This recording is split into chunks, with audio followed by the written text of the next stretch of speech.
नमस्कार विद्यार्थी मित्रांनो, कृष्णा अकॅडमी वराड या यूट्यूब चॅनलवरती आपले सर्व विद्यार्थ्यांचे स्वागत आहे। पहा मग स्पर्धा परीक्षेची तयारी करणाऱ्या विद्यार्थ्यांसाठी हा व्हिडिओ जो असणार आहे तो खास होणार आहे। पहा, आतापर्यंत आपण वनरक्षक भरतीवरती काही एग्जाम झाले त्याच्यावर प्रश्न टाकले होते। तसेच आता तलाठी भरती आता नुकतीच येणार आहे, म्हणजे 17 तारखेपासून चालू होणार आहे।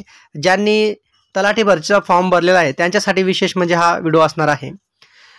या व्हिडिओमध्ये आपण मराठी व्याकरण या घटकावर काही प्रश्न घेणार आहोत। तर 25 प्रश्न आपण घेणार आहोत आणि महत्त्वाची गोष्ट अशी आहे, या 25 प्रश्नांमध्ये एकच टॉपिकवरती आपण घेणार आहोत। तर सर्वनाम या घटकावर आपण ते प्रश्न पाहणार आहोत। तर 25 प्रश्न घेणार आहोत, यापैकी कशा पद्धतीने प्रश्न येऊ शकतात ते आपण प्रश्न पाहणार आहोत। चला मग व्हिडिओला वेळ न लावता आपण प्रश्नाकडे वळूया। पहिला प्रश्न पहा, खालीलपैकी कोणता एक सर्वनामाचा प्रकार नाही? पर्याय आहे अ दर्शक सर्वनाम, ब भाववाचक सर्वनाम, क संबंधी सर्वनाम आणि ड अनिश्चित सर्वनाम। या प्रश्नाचे उत्तर आहे पर्याय क्रमांक ब भाववाचक सर्वनाम। म्हणजे भाववाचक सर्वनाम हा सर्वनामाचा प्रकार नाहीये, बाकीचे तिघ सर्वनामाचे प्रकार आहेत। लक्षात घ्या मित्रांनो, प्रश्न कशा पद्धतीने विचारले गेलेत तर ते व्यवस्थित समजून घ्या। प्रश्न दुसरा, तुम्ही सर्वजण येथेच थांबा या वाक्यातील अधोरेखित शब्दाची जात ओळखा। तुम्ही अधोरेखित या शब्द जो केला आहे त्याच्यामध्ये पहा अ नाम, ब सर्वनाम, क विशेषण आणि ड क्रियापद। या प्रश्नाचे उत्तर आहे पर्याय क्रमांक ब सर्वनाम। तर हे सर्वनाम प्रकारचे घटक आहे तुम्ही हा शब्द। त्यानंतरचा प्रश्न आहे तिसरा, आपण हा शब्द खालीलपैकी कोणत्या प्रकारचा आहे? पर्याय आहे अ सर्वनाम, ब विशेषनाम, क भाववाचक नाम आणि ड विशेषण। याचे उत्तर आहे पर्याय क्रमांक अ तर सर्वनाम। पहा, सर्वनामावरती हे सगळे प्रश्न असणार आहेत, तर त्यामुळे व्यवस्थित समजून घ्या। त्यानंतर चौथा प्रश्न आहे, कोण ही गर्दी अधोरेखित शब्दाची जात ओळखा। पहा, कोण खाली अधोरेखित शब्द अधोरेखित केलेले आहे। तर पर्याय आहे अ धातुसाधित नाम, ब प्रश्नार्थक सर्वनाम, क सामान्य सर्वनाम आणि ड दर्शक सर्वनाम।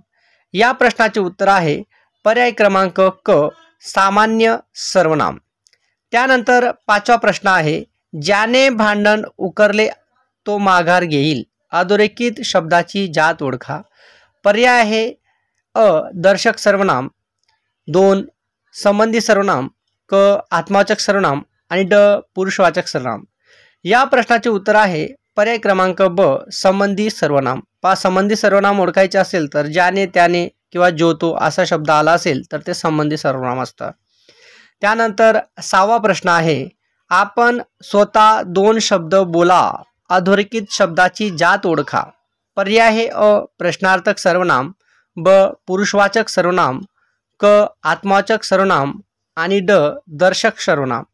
या प्रश्नाचे उत्तर आहे पर्याय क्रमांक ब पुरुषवाचक सर्वनाम। पहा, या ठिकाणी प्रश्न नाहीये, जो तो शब्द नाहीये, म्हणजे हे 2 तर येणारच नाही ना। आत्मवाचक सर्वनाम तर विशेषण नाही, तर पुरुषवाचक सर्वनामाचा उत्तर आहे त्याचं। 7 नंबरचा प्रश्न आहे, हा माझा वर्गबंधू आहे अधोरेखित शब्दाची जात ओळखा। पर्याय आहे अ पुरुषवाचक सर्वनाम, ब दर्शक सर्वनाम, क सामान्य सर्वनाम आणि ड प्रश्नार्थक सर्वनाम। या प्रश्नाचे उत्तर आहे पर्याय क्रमांक ब दर्शक सर्वनाम। पहा, हा, ही, हे जर शब्द आले तर त्यामध्ये ते दर्शक म्हणजे दाखवतात, दर्शक सर्वनामाचा घटक आहे। ब उत्तर आहे त्याचं। त्यानंतर 8 नंबरचा प्रश्न आहे, उद्या कोण येणार आहे अधोरेखित शब्दाची जात ओळखा। पर्याय आहे अ संबंधी सर्वनाम, ब प्रश्नार्थक सर्वनाम, क दर्शक सर्वनाम आणि ड प्रथम पुरुषवाचक। या प्रश्नाचे उत्तर आहे पर्याय क्रमांक ब प्रश्नार्थक सर्वनाम। त्यानंतर 9 नंबरचा प्रश्न आहे, प्रधानमंत्री स्वतः जातीने या समारंभाला हजर राहतील अधोरेखित शब्दाची जात ओळखा। पर्याय आहे अ संबंधी सर्वनाम, ब विशेषण, क सामान्य सर्वनाम आणि ड आत्मवाचक सर्वनाम। तर या प्रश्नाचे उत्तर आहे पर्याय क्रमांक ड आत्मवाचक सर्वनाम। 10 नंबरचा प्रश्न आहे, मी स्वतः त्याला पाहिले अधोरेखित शब्दाची जात ओळखा. पर्याय आहे अ अनिश्चित सर्वनाम, ब संबंधी सर्वनाम, क दर्शक सर्वनाम आणि ड आत्मवाचक सर्वनाम. या प्रश्नाचे उत्तर आहे ड आत्मवाचक सर्वनाम. पहा कशा पद्धतीने सर्वनामावर प्रश्न विचारले जाऊ शकतात, तर एक एक पाहतो आहे आपण. 11 नंबरचा प्रश्न आहे, जो अभ्यास करतो तो यशस्वी होतो. अधोरेखित शब्दाची जात ओळखा. पर्याय आहे अ दर्शक सर्वनाम, ब अनिश्चित सर्वनाम, क संबंधित सर्वनाम आणि ड आत्मवाचक सर्वनाम. या प्रश्नाचे उत्तर आहे पर्याय क्रमांक क संबंधित सर्वनाम. पहा जो तो शब्द आला तर ते संबंधित सर्वनाम असते, आपण पाहिलंच आहे. 12 नंबरचा प्रश्न आहे, जवळची किंवा दूरची वस्तू दाखविण्यासाठी कोणत्या सर्वनामाचा वापर करतात, तर या ठिकाणी व्याख्याच दिलेली आहे. पर्याय आहे अ पुरुषवाचक, ब संबंधी, क आत्मवाचक आणि ड दर्शक. तर याचे उत्तर आहे पर्याय क्रमांक ड दर्शक. पहा जवळची किंवा दूरची वस्तू दाखवायची असेल तर दर्शक सर्वनामाचा वापर करतात. त्यानंतर 13 नंबरचा प्रश्न आहेत, मराठी भाषेत मूळ सर्वनामे किती आहेत? पर्याय आहे अ 12, ब 9, क 15 व ड 7. तर या प्रश्नाचे उत्तर आहे पर्याय क्रमांक ब 9. तर 9 सर्वनामे मूळ आहेत मराठी भाषेमध्ये. त्यानंतरचा प्रश्न आहे 14 नंबरचा, खालीलपैकी प्रश्नार्थक सर्वनाम ओळखा. अ हा, ब जो, क कोण आणि ड त्या. तर ऑफकोर्स याचे उत्तर आहे क कोण. कोण आणि केव्हा अशा पद्धतीचे प्रश्न असतात, म्हणून त्याला आपण प्रश्नार्थक सर्वनाम म्हणू. त्यानंतर 15 नंबरचा प्रश्न आहे, नामांच्या पुनरुच्चार किंवा पुनर्वापर टाळण्यासाठी सर्व प्रकारच्या नामांच्या जागी येणाऱ्या विकारी शब्दास टिंबटिंब असे म्हणतात. तर पर्याय आहे अ व्याकरण, ब सर्वनाम, क आत्मनाम आणि ड क्रियापद. तर या प्रश्नाचे उत्तर आहे पर्याय क्रमांक ब सर्वनाम, म्हणजे नामाच्या जागेवर वापरतात. त्यानंतर 16 नंबरचा प्रश्न आहे, याच्यामध्ये बेसिक कन्सेप्ट आपल्या क्लिअर होतील मित्रांनो. पहा मग 16 नंबरचा प्रश्न, भारताच्या स्वातंत्र्य संग्रामात क्रांतिकारक स्वतः सामील झाले. या वाक्यात सर्वनामाचा कोणता प्रकार आहे? पर्याय आहे अ सामान्य, ब प्रश्नार्थक, क संबंधी आणि ड आत्मवाचक. स्वतः शब्द आलाय मित्रांनो या ठिकाणी, म्हणून याचे उत्तर आहे पर्याय क्रमांक ड आत्मवाचक. स्वतः, आपण, होऊन, स्वतः हे शब्द आले तर ते आत्मवाचक सर्वनामाचे उदाहरण असतं. त्यानंतर 17 नंबरचा प्रश्न आहे, कोणी यावे कोणी जावे या वाक्यातील सर्वनामाचा प्रकार ओळखा. पर्याय आहे अ सामान्य सर्वनाम, ब दर्शक सर्वनाम, क प्रश्नार्थक सर्वनाम आणि ड संबंधी सर्वनाम. या प्रश्नाचे उत्तर आहे पर्याय क्रमांक अ सामान्य सर्वनाम. कोणी यावे आणि कोणी जावे तर सामान्य सर्वनामाचं उदाहरण आहे. पर्याय उत्तर आहे अ. 18 नंबरचा प्रश्न आहे, सुनील चांगला मुलगा आहे, तो रोज शाळेत जातो. या वाक्यातील सर्वनाम कोणते आहे? पहा या वाक्यामध्ये तुम्हाला सर्वनाम ओळखायचे आहे मित्रांनो. तर आपल्याला माहितीच आहेत 9 सर्वनाम आहेत आणि मूळ सर्वनामे 9 आहेत. तर त्यापैकी तो नामाऐवजी शब्द वापरलेला आहे. पर्याय आहे अ मुलगा, ब चांगला, क तो आणि ड यापैकी नाही. या प्रश्नाचे उत्तर आहे पर्याय क्रमांक क तो. तर तो हे सर्वनाम आहे. 19 नंबरचा प्रश्न, स्वतः केल्याशिवाय कोणतीही गोष्ट नीट होत नाही. सर्वनामाचा प्रकार ओळखा. पर्याय आहे अ संबंधी सर्वनाम, ब आत्मवाचक सर्वनाम, क दर्शक सर्वनाम आणि ड सामान्य सर्वनाम. या प्रश्नाचे उत्तर आहे पर्याय क्रमांक ब आत्मवाचक सर्वनाम. स्वतः आणि आपण हे शब्द आले तर समजायचं ते आत्मवाचक सर्वनाम आहे. त्यानंतर 20 नंबरचा प्रश्न आहे, आम्ही या सर्वनामाचा प्रकार सांगा. अ दर्शक सर्वनाम, ब संबंधी सर्वनाम, क पुरुषवाचक सर्वनाम आणि ड सामान्य नाम.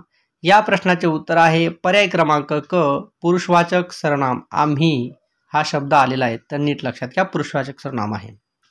त्यानंतर 21 नंबरचा प्रश्न आहे, हा, ही, हे, तो, ती, ते ही कोणती सर्वनामे आहेत?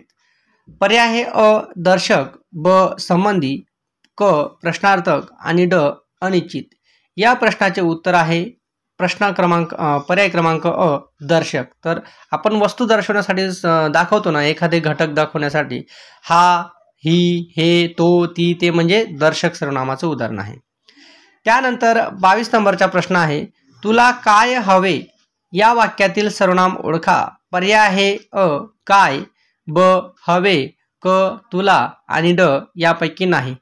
तर याचे उत्तर आहे पर्याय क्रमांक अ काय. तर काय हे या वाक्यातील सर्वनाम आहे. त्यानंतर 23 नंबरचा प्रश्न आहे लिंगानुसार बदलणारी सर्वनामे कोणती. पर्याय आहे अ तो, हा, जो, ब ती, मी, क तू, जे, आम्ही आणि ड कोण, काय. या प्रश्नाचे उत्तर आहे पर्याय क्रमांक अ तो, हा, जो. पहा, ही सर्वनामे लिंगानुसार बदलतात. जसं मुलगा असेल तर तो वापरतो, मुलगी असेल तर ती वापरतो, मुलगा असेल तर हा वापरतो, मुलगी असेल तर ही वापरतो, एक वचन असेल तर जो वापरतो, अनेक वचन असेल तर जे वापरतो. अशा पद्धतीने लिंगानुसार सर्वनामे बदलतात. त्यानंतर 24 नंबरचा प्रश्न आहे खालीलपैकी दर्शक सर्वनाम ओळखा. पर्याय आहे अ कोण, ब आपण, क ते आणि ड काय. या प्रश्नाचे उत्तर आहे पर्याय क्रमांक क तर ते. ते हे दर्शक सर्वनाम आहे. पहा, वापरतो म्हणून ते हे शब्द आलेला आहे. त्यानंतर 25 नंबरचा प्रश्न आहे नामाऐवजी वापरल्या जाणाऱ्या शब्दाला काय म्हणतात. अतिशय सोपा प्रश्न आहे, व्याख्येवर आधारित आहे. पर्याय आहे अ पर्यायी नाम, ब उपनाम, क क्रियापद आणि ड सर्वनाम. या प्रश्नाचे उत्तर आहे पर्याय क्रमांक ड सर्वनाम. पहा, अशा पद्धतीने आपण हे सर्वनामांवरील 25 प्रश्न पाहिले आहेत. त्या ठिकाणी अपेक्षा करतो की आपल्याला या घटकावरती 2-3 प्रश्न साहजिकच येऊ शकतात किंवा 4-5ही येऊ शकतात. तर त्यामुळे या ठिकाणी आपल्याला सर्वनामाच्या कन्सेप्टसुद्धा क्लिअर होतील. तर या ठिकाणी व्हिडिओ आला असेल तर व्हिडिओला लाईक करा आणि आपल्या कृष्णा अकॅडमी वराड या यूट्यूब चॅनलला सबस्क्राईब करा. तसेच एक कमेंटसाठी एक प्रश्न आपण या ठिकाणी देत आहोत. तर जे सर्वनामांचे जे मूळ 9 प्रकार होते तर ते आपण कमेंट बॉक्समध्ये कमेंट करायचे आहेत की ते कोणते कोणते 9 प्रकार आहेत. Okay, thank you.